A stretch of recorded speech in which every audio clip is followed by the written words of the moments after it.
जय हिंद दोस्तों, मैं आप सभी का दोस्त एंड होस्ट कुलदीप आप सभी का स्वागत करता हूं अपने चैनल वीकली जीकेटी का पार्ट ऑफ एनसीसी। दोस्तों आज का लेक्चर नंबर है 2, जिसमें मैं आपको बताने वाला हूं आपके about NCC and it's flag, यानी एनसीसी के बारे में, यानी एनसीसी का फुल फॉर्म क्या होती है, साथ साथ एनसीसी कैसे आया है। मैंने वो तो आपको बता दिया, हिस्ट्री ऑफ यानी बैकग्राउंड ऑफ हिस्ट्री है ना एनसीसी, तो मैंने आपको फर्स्ट लेक्चर में बता दिया। तो आज के लेक्चर में बात करने वाले हैं मोटी मोटी यानी ताजी ताजी बात, यानी आपके एम क्या होता है, साथ ही साथ नेशनल आपके जो फ्लैग है उसमें जो आपका जो झंडे है उनका मीनिंग क्या होता है, वो सभी तमाम मैं इंपॉर्टेंट जो पॉइंट्स है आपके सामने यहाँ रखने वाला हूँ, बिल्कुल एक बाय लैंग्वेज के साथ, हिंदी इंग्लिश दोनों लैंग्वेज चलने वाला है, ठीक है। और आपको ये पार्ट जब भी अच्छे समझ में आएगा जब आप पार्ट नंबर 1 देखोगे। तो प्लेलिस्ट में जाना हमारे चैनल के, उसमें पहले इस मतलब अलग से डाल रखी है मैंने ABC सर्टिफिकेट 2023। ओके, तो वहां जाके आप पहले नंबर पे पार्ट में विजिट करिए, उसके बाद आपको सेकंड पार्ट अच्छे समझ में आने वाला है। ये आपको कॉमन पेपर का है, ध्यान रखना। इसमें आर्मी विंग, नेवी विंग या एयर विंग के जो भी आप एसडी हो, जेडी हो, जेडब्ल्यू हो या एसडब्ल्यू हो, उनके लिए तो ए ग्रेड के साथ हम तैयारी यहाँ पर कर रहे हैं आपके कुलदीप सर के साथ। तो चलिए आज के सेशन की यानी about NCC and it's flag के बारे में हम अच्छे से आपको सारी चीज बताने वाले हैं। तो सबसे पहले देखो दोस्तों, मैंने आपको इससे पिछले वाले लेक्चर में आपको मैंने बैकग्राउंड ऑफ हिस्ट्री, मतलब कैसे आज प्रेजेंट टाइम में हम हिस्ट्री देखते हैं, कैसे आपको मैंने बताया था ना, यूनिवर्सल कोर को हम फिर हमने यूटीसी जोड़ दिया था, यूनिवर्सिटी ट्रेनिंग कोर। उसके बाद अलग अलग एक्ट के तहत 1917 में आया था इंडियन डिफेंस एक्ट, है ना। तो ऐसे ऐसे 1948 में आपका फिर आया था नेशनल कैडेट कोर एक्ट। तो वो सभी मैंने आपको कैसे बताया था वो आप जरूर देखिए, आपको एक एक पॉइंट समझ में आने वाला है। तो आज का बहुत ही छोटा लेक्चर होगा और अच्छे से आपको समझ में आ जाएगा। तो सबसे पहले जो क्वेश्चन बनता है यही बनता है एनसीसी की फुल फॉर्म। तो ये बोलोगे सर ये तो हमें पता है, लेकिन जो पहली बार आया है वो तो कुछ जानेगा ना। तो मैं आपको ये सोचता हूँ कि जो भी बच्चा होगा ना, चाहे वो बी सर्टिफिकेट का हो या ए का हो या सी सर्टिफिकेट को, आपको जीरो लेवल से मेरे को समझाना, यानी आपको कुछ आता ही नहीं है उसकी भी यहाँ पर मैं आपको जीरो लेवल से समझाना चाहता हूँ। ओके, तो एनसीसी की फुल फॉर्म आप सभी को पता होगा कि नेशनल कैडेट कोर्प्स, ये आपको ध्यान रखना है। ओके, एनसीसी का मोटो देखिए, मोटो का मतलब मोटो ले लीजिए, ठीक है, या इसको एम ले लीजिए, है ना। हिंदी में हम कह सकते हैं इसका उद्देश्य क्या है। ओके, हिंदी में जैसे इसको और भी कह सकते हैं प्रायोजन क्या है, ऐसी ये ऐसी तमाम यूज हो जाते हैं वर्ड, ठीक है। हिंदी वाले ये ध्यान रखिए, बाकी इंग्लिश वाले इसके लिए मोटो ही काम है, यही पूछते हैं normal, what is the motto of NCC. तो आपका सबसे पहले क्या आएगा, यूनिटी एंड डिसिप्लिन। देखिए यूनिटी का मतलब होता है एकजुट मिलजुल के रहना, और डिसिप्लिन का मतलब हो एकजुट के तो रह रहे हो आप, उसमें गुत्तम गुत्ता नहीं, मतलब मारपीट नहीं, बल्कि एक तौर तरीके के साथ, डिसिप्लिन के साथ, ऑर्डर फॉलो करके साथ, मतलब जो भी ऑर्डर है एक मतलब एक तरीके से हम प्रोसेस को बनाए रखने के लिए, तो वो फॉलोअर को बनाए रखने के लिए वो हमारा क्या होता है, यूनिटी एंड डिसिप्लिन। तो एनसीसी का आपसे अगर क्वेश्चन यही पूछा जाता है, यही इंपॉर्टेंट है आपका, स्टार मैंने बना दिया कि एनसीसी का मोटो क्या है, तो यूनिटी एंड डिसिप्लिन है। फिल इन द ब्लैंक्स के यहाँ पर क्वेश्चन पूछ लेता है, क्वेश्चन ऐसे बन जाता है, ध्यान रखना, जैसे what is motto dash NCC, question mark बना देता है, ठीक है ना। व्हाट इज, मैं यहाँ पर लिख देते हैं व्हाट इज मोटो, है ना, what is motto dash NCC. तो ऐसे ऑप्शन आता है, तो आपको यहाँ लिखना पड़ेगा यूनिटी एंड डिसिप्लिन, इंग्लिश वाले लिखे, और हिंदी वाले भैया आपका एकता और अनुशासन लिखिए। एकता का मतलब मैंने बोल दिया आपको, कोई भी 10 लोग है ना, एक मिलजुल के रह रहे हैं अपनी विचारधारा के बिहार पर। ओके, और साथ ही साथ अनुशासन का मतलब एक तौर तरीके से, एनसीसी में रह रहे हो तो कैंप पे भी रहते हो, कैंप में भैया कोई संतरी बनता है, ड्यूटी संभालता है ना, कोई लंचिंग करता है, मतलब लंच वाले उसमें भी ड्यूटी रहती है। हम जैसे श्यामलाल कॉलेज के थे, है ना, तो हमारा रोहिणी सेक्टर था, तो वो ऐसी तमाम कॉलेज के डिसिप्लिन के साथ रहते थे, वही हमारा एकता और अनुशासन होता है। ओके, तो एनसीसी की अब बात कर लेते हैं फॉर्मेशन। जैसे मैंने आपको बताया भी था कि लास्ट में हमारा एक एक्ट आया था, कौन सा, नेशनल कैडेट कोर एक्ट। कब आया था वो आपका 1948 में आया था एक्ट, है ना। मैंने आपको बताया भी था नेशनल, है ना, नेशनल कैडेट कोर एक्ट आया था, आपका ध्यान रखना 1968 में, और इसी के तहत वर्तमान में हम एनसीसी को देखते हैं। तो इसकी स्थापना जो है ना, आपकी ध्यान रखना 16 जुलाई 1948 को हुई थी, जो आपके एग्जाम पूछी जाती है, तो आपको यही मेंशन करना है, ये तो सभी पता रहता है, ये आपको क्या है ध्यान रखना। सबसे मेन बात है कि जो एनसीसी की स्थापना, यानी एनसीसी की नींव है, यानी एनसीसी की जो एक पिलर है, वो भारत में किसने रखा, वो सॉरी कब रखा था ये तो आपको पता लग गया, लेकिन किसने रखा था ये सबसे ज्यादा इंपॉर्टेंट है। तो यहाँ पर अगर मैं देखूँ तो सबसे ज्यादा इंपॉर्टेंट है, ये क्वेश्चन मार्क रख लेना। और आप जो भी मतलब बी सर्टिफिकेट वाले हैं ना, सी सर्टिफिकेट में जाएंगे, या जो भी मतलब सीएचएम होते हैं अपनी में, है ना, एसजीटी होते सार्जेंट वाले, वो अगर जेयूज या एसईओ की रैंक पे जाते हैं ना, तो उनसे जरूर क्वेश्चन ये पूछा जाता है कि एनसीसी फॉर्मेशन बाय होम, यानी किसके द्वारा एनसीसी की स्थापना करी गई थी भारत में। तो आपका आंसर हमेशा ध्यान रखना क्या होगा, पंडित हृदयनाथ कंजरू, ठीक है ना। Pandit Hridaynath Kunzru is the formation of the NCC, तो आपसे यही क्वेश्चन पूछा था पंडित हृदयनाथ कंजूरी। एक दो बार खुद दोहराएंगे ना, यानी खुद रिपीटेशन करेंगे, तो definitely you have to keep reminder of this name, मतलब रिमाइंडर विच नेम, तो पंडित हृदयनाथ कंजूरी नेम।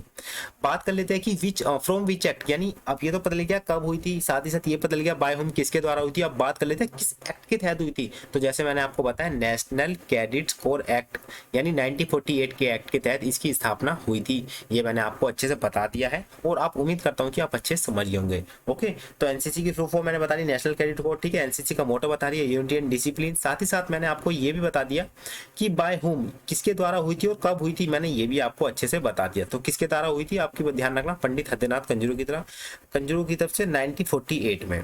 ओके, कौन से एक्ट के तहत, तो सर आपका ध्यान रखना नेशनल कैडेट कोर एक्ट के तहत। चलिए फिर नेक्स्ट मूव आगे बढ़ते हैं। आप बात कर लेते हैं यहाँ पर थोड़े इंपॉर्टेंट पॉइंट लगा लीजिए। और ये क्वेश्चन जो ना, ये क्वेश्चन कह रहा हूँ, ये आपसे पूछा जाता है क्योंकि अभी करंट में जो आपके एनसीसी डायरेक्टरेट है ना, उनके चेंज हुए हैं। कौन, डीजी एनसीसी और साथ ही एडीजी एनसीसी नए आए हैं। तो आपको ये must remember in your mind, आपके ध्यान रखना चाहिए। तो सबसे पहले बात कर लेते हैं डीजी एनसीसी। अब सर ये डीजी एनसीसी होता क्या है, जो शुरुआत में आते हैं ना, और हम भी जब शुरुआत में थे, मैं आपसे झूठ नहीं बोलूंगा क्योंकि मैं जड़ सी जमीन से जुड़ा हुआ हूँ, ठीक है ना। जमीन से जुड़ा हुआ मतलब जमीन को देखते ही परखा सीजे सारी चीज मैंने।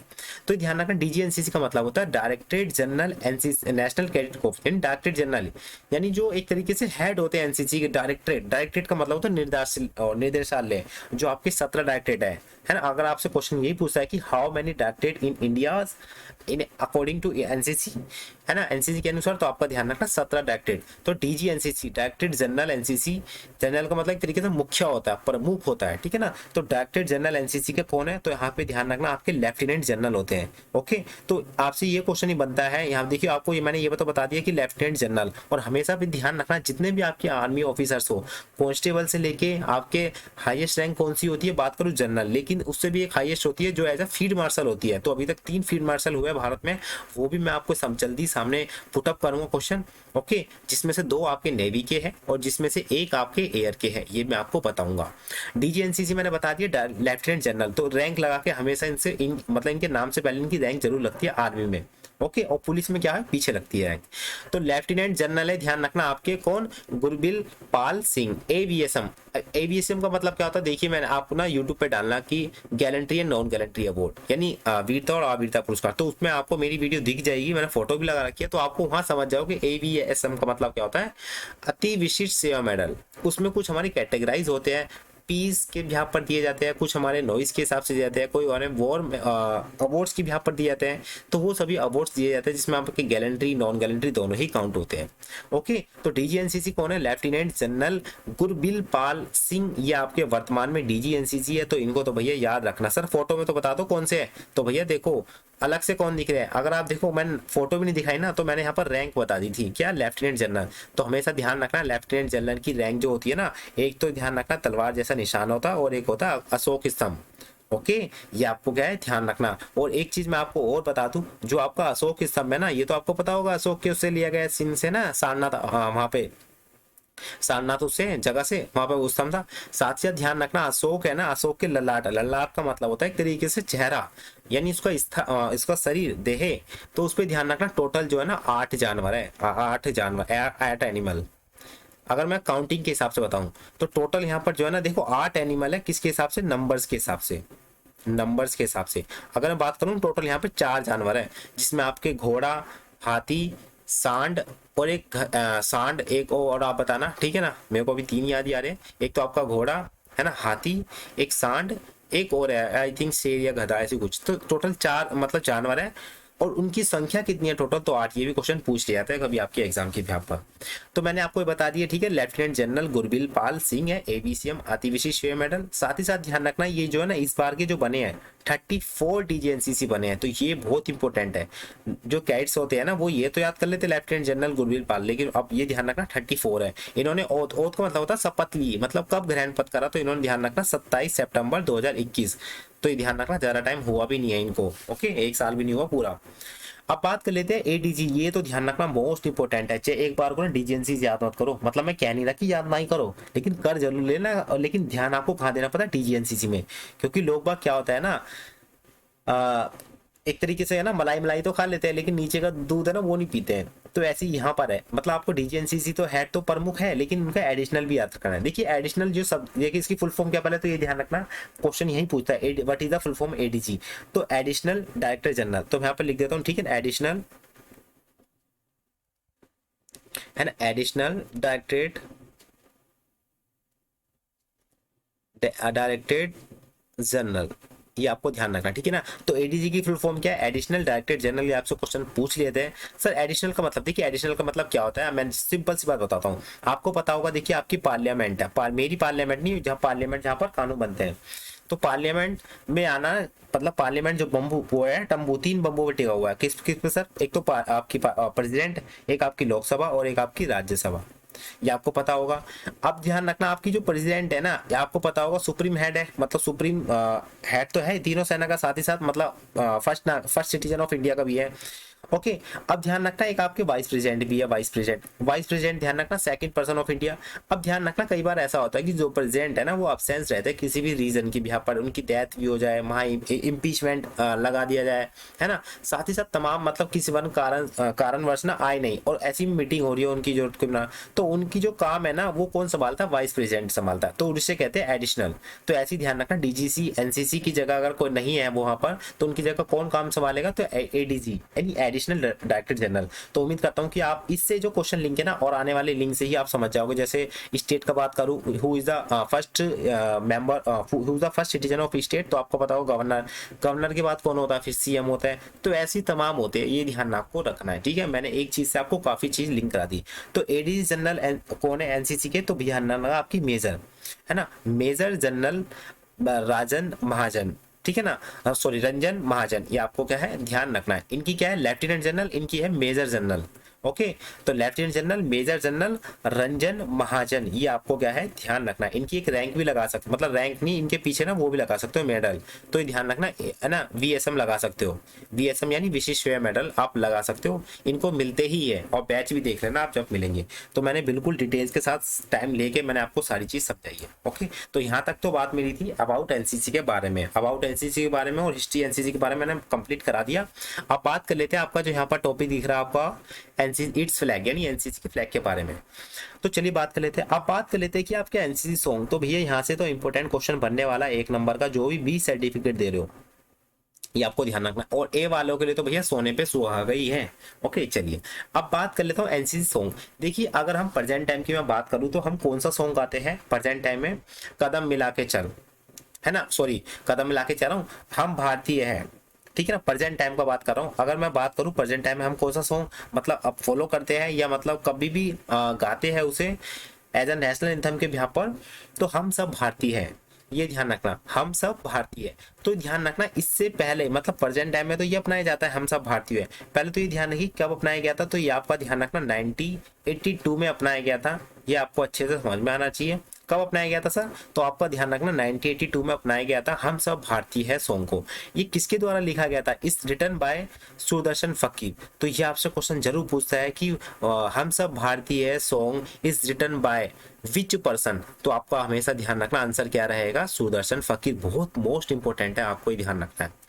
ओके, अब बात कर लेते हैं कि वाज बिफोर यानी इससे पहले कौन सा सॉन्ग था, वाज बिफोर विच सॉन्ग ओ हम सब भारतीय, तो उसका आंसर आपका ध्यान रखना कदम मिला के चल, है ना, कदम मिला के चल is the Periyar song of the हम सब भारतीय।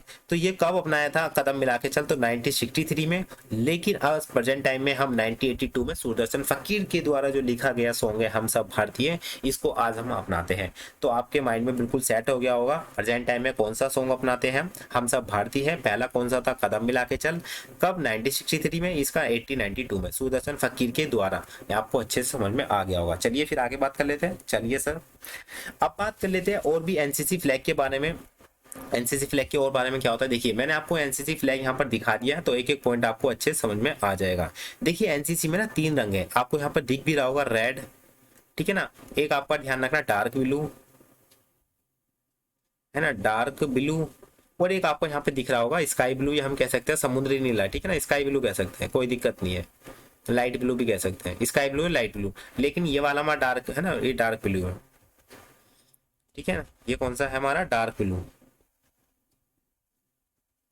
Dark blue. ओके, चलिए अब देखिए ध्यान रखना एनसीसी सॉन्ग मैंने यहाँ पर बोला है कि जो मतलब एनसीसी फ्लैग है ना, make a combination of the three colours, यानी जो एनसीसी फ्लैग है ना आपका ये बना होता है तीन रंगों से। कौन कौन से सर रंग मैंने आपको बता तो दिया दोस्तों मेरे, रेड रंग है ना, एक आपका डार्क ब्लू और एक आपका स्काई ब्लू, और तीनों के सिंबल ना यहाँ पर ध्यान रखना अलग अलग है। तो यहाँ पर अभी आप क्वेश्चन मेंशन कर लीजिए, मैंने यहाँ पर लिखा नहीं है, मैं आपको मैं मेंशन कर देता हूँ। देखिए आपका जो रेड कलर है ना, रेड कलर जो है ना आपका ध्यान रखना है किसको रिप्रेजेंट करता है, आर्मी को। ये मैं क्वेश्चन लिखा नहीं है तो इसलिए आप मेंशन कर लेना, मैं पीडीएफ में ऐड करके जरूर प्रोवाइड करूंगा आपको, ठीक है। तो रेड आपका ध्यान रखना आर्मी में। मैं बात करूं यहाँ पर डार्क ब्लू, मैं यहाँ पर डी बी लिख देता हूँ, डार्क ब्लू। डार्क ब्लू जो है ना आपका एक इसको प्रेजेंट करता है, नेवी को करता है, ओ सॉरी नेवी को करता है, एयर को, किसको करता है, एयर को, ठीक है। और साथ ही साथ अगर मैं बात करूं यहाँ पर आपका करता है लाइट ब्लू या sky blue, sky blue, sky blue किसको करता है, एयर को, उसको नेवी को करता है, नेवी करता है। तो बहुत इंपॉर्टेंट है ये, आप मेरे दोस्तों ये ध्यान रखना, ठीक है ना। ये क्वेश्चन हमेशा बनते ही है कि रेड कलर आर्मी को करता है, ठीक है, डार्क ब्लू जो है ना आपका एयर को करता है, और साथ ही साथ स्काई ब्लू जो है ना आपका नेवी को करता है। ये क्या है आपको समझ में आना चाहिए, ठीक है। चलिए अब बात कर लेते हैं कि how many flowers are there in a middle of the area of the flag, यानी आपकी जो एनसीसी फ्लैग है ना उसमें कितने टोटल फूल्स है, कलम कलम है। तो यहाँ पर आप देख रहे हो ना छोटे छोटे से ये, तो इसमें टोटल ध्यान रखना आपके कितने फ्लावर्स है, 17 फ्लावर्स है। अगर मैं आपसे क्वेश्चन पूछूं कि what is the identification of 17 flowers, यानी 17 फ्लावर क्या मतलब संकेत करते हैं, तो क्या मतलब एक तरीके से मतलब आपको डायरेक्टेड करते हैं। तो ये ध्यान रखना ये जो रिप्रेजेंट करते हैं 17 फ्लावर्स, 17 डायरेक्टेड को, 17 निर्देशालय को, यानी भारत में टोटल जो है ना एनसीसी के 17 निर्देशालय है। 2 स्टेटों में या 3 स्टेटों में एक निर्देशालय, ऐसा ऐसा भी कई स्टेटों में है, ओके, जैसे हिमाचल, हरियाणा, ये सभी। तो इनमें क्या है, एक ही है स्टेट, मतलब एक ही है अगर मैं बात करता हूँ, ठीक है।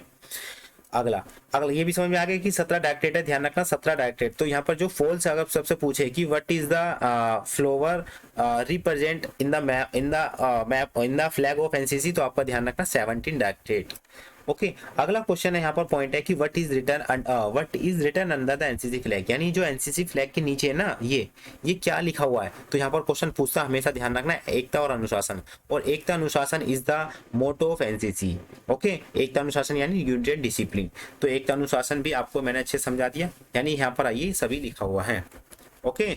तो चलिए, तो बिल्कुल मेरा आज का सेशन में सभी मैंने आपको पॉइंट तमाम बता दिए जो आपके एनसीसी फ्लैग से बनते हैं, ओके। जो ऐड नहीं था मैंने आपको बता दिया, red army, dark blue air, आपका स्काई ब्लू नेवी।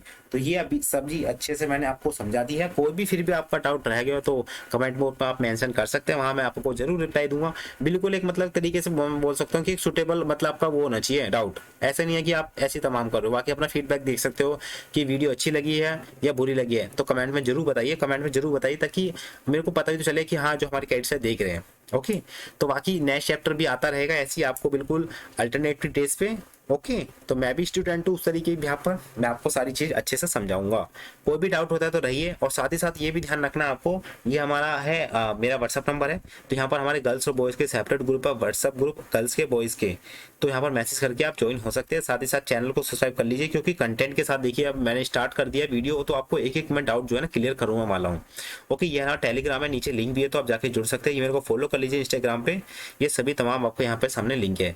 तो मिलते हैं दोस्तों नेक्स्ट वीडियो में, जब तक के लिए दोस्तों बाय बाय, टेक केयर, जय हिंद।